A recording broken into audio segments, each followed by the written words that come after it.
Assalamualaikum warahmatullahi wabarakatuh.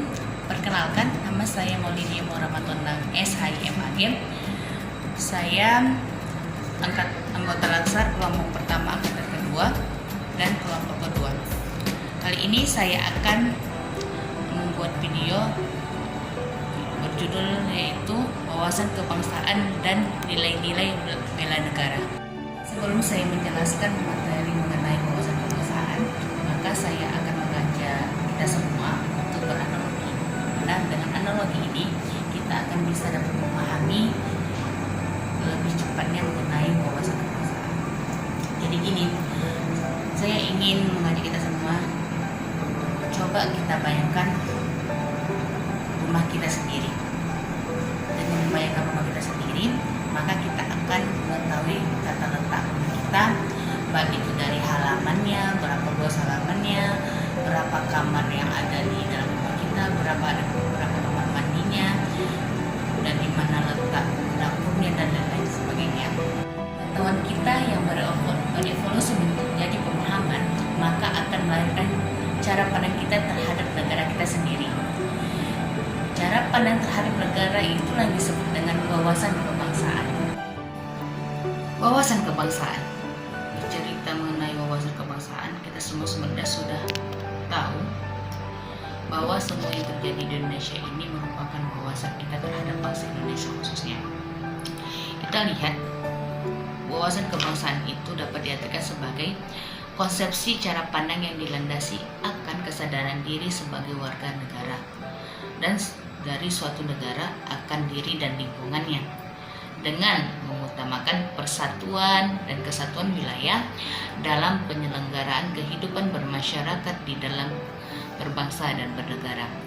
Kita kutip definisi wawasan kebangsaan dari suatu tokoh, yaitu Prof. Muladi, yang dimana beliau adalah Gubernur Lemhanas Republik Indonesia, yang dimana beliau mengatakan bahwa wawasan kebangsaan adalah cara pandang bangsa Indonesia, yaitu kita sendiri, mengenai diri dan lingkungannya, mengutamakan kesatuan dan persatuan wilayah dalam penyelenggaraan kehidupan masyarakat berbangsa dan bernegara.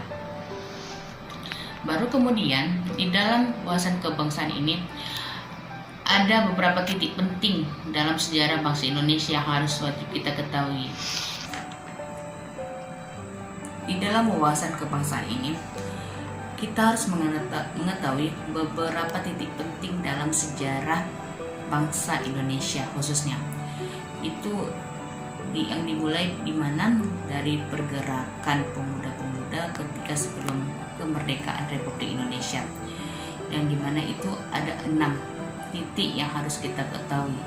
Dan yang pertama yaitu berdirinya Budi Utomo pada 20 Mei 1908. Yang kedua yaitu berdirinya Perhimpunan Indonesia, yang dimana pada tanggal 25 Oktober 1908. Baru kemudian masuklah Kongres Pemuda I yang terjadi pada 30 April 1926. Selanjutnya Kongres Pemuda II yang dimana terjadi pada tanggal 27 sampai 28 Oktober 1928. Kemudian pembentukan BPUPKI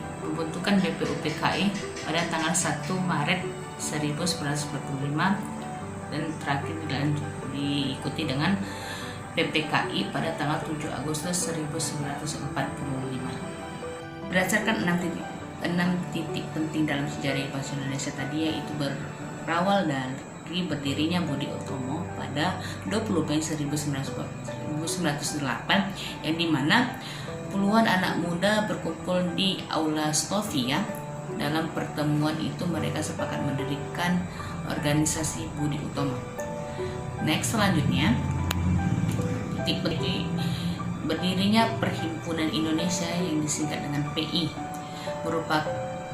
Organisasi ini merupakan pergerakan nasional pertama yang menggunakan istilah Indonesia.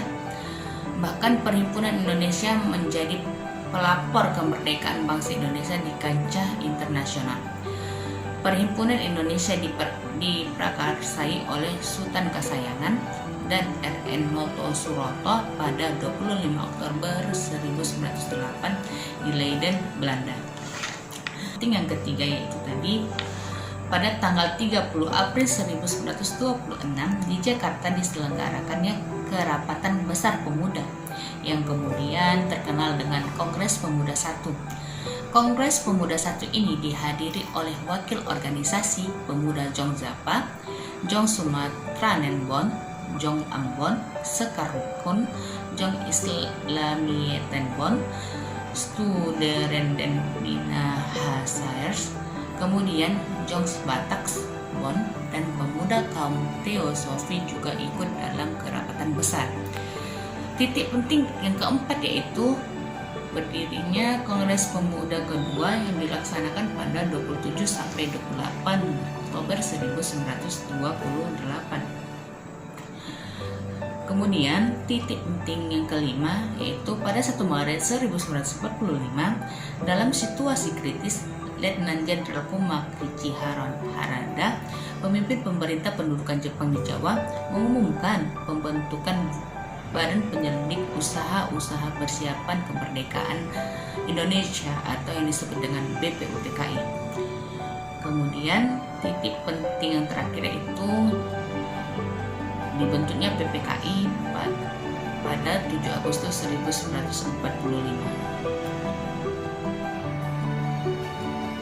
Setelah kita mengetahui 6 titik penting tadi, maka ada yang lebih penting lagi harus kita ketahui mengenai wawasan kebangsaan, yaitu 4 konsensus dasar, yang dimana 4 konsensus dasar ini Pancasila, Bhinneka Tunggal Ika, Undang-Undang 1945, dan Negara Kesatuan Republik Indonesia.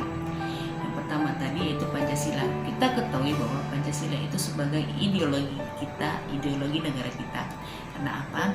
Karena cara berpikir kita tidak terlepas dengan adanya 5 sila yang ada di Pancasila. Nilai-nilai yang ada di Pancasila itu merupakan mengenai bendera, bahasa, dan lambang negara serta lagu kebangsaan negara Republik Indonesia. Pada pembahasan ini kita ketahui bahwa ini sudah diatur di dalam Undang-Undang Dasar 1945 yang dimana terdapat pada bab 15 pasal 35 sampai 36C, dan ada juga undang-undang yang mengatur khusus tentang ini.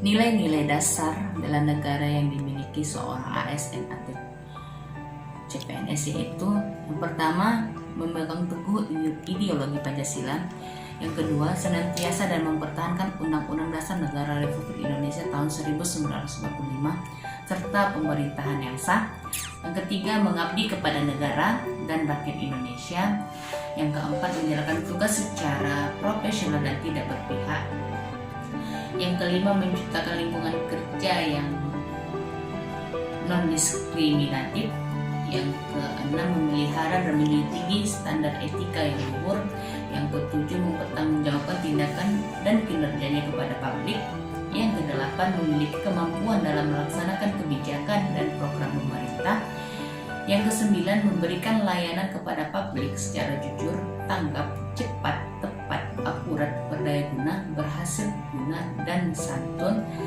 Yang ke-11 mengutamakan kepemimpinan berkualitas tinggi. Yang ke-12 menghargai komunikasi, konsultasi, dan kerjasama. Yang ke-13 mengutamakan pencapaian hasil dan mendorong kinerja pegawai. Yang ke-14 mendorong kesetaraan dalam pekerjaan. Dan ke-15 meningkatkan efektivitas sistem pemerintahan yang demokratis serta perangkat sistem karir. Dengan kita menyadari nilai-nilai dasar bela negara yang dimiliki ASN tadi, maka insya Allah kita akan bisa melaksanakan fungsi ASN yang terdapat di dalam Undang-Undang Nomor 4 Tahun 2015, yaitu ada 3 tugas ASN, yaitu yang pertama pelaksanaan kebijakan publik, yang kedua pelayanan publik, dan yang ketiga perekat dan pemersatu bangsa. Semoga kita calon-calon ASN bisa melaksanakan tugas ataupun fungsi kita sebagai ASN nantinya. Demikian yang bisa saya sampaikan, yang bisa saya sharing kepada kawan-kawan semua. Jika ada kata-kata yang kurang, maka saya mohon maaf. Akhirul kalam. Assalamualaikum warahmatullahi wabarakatuh.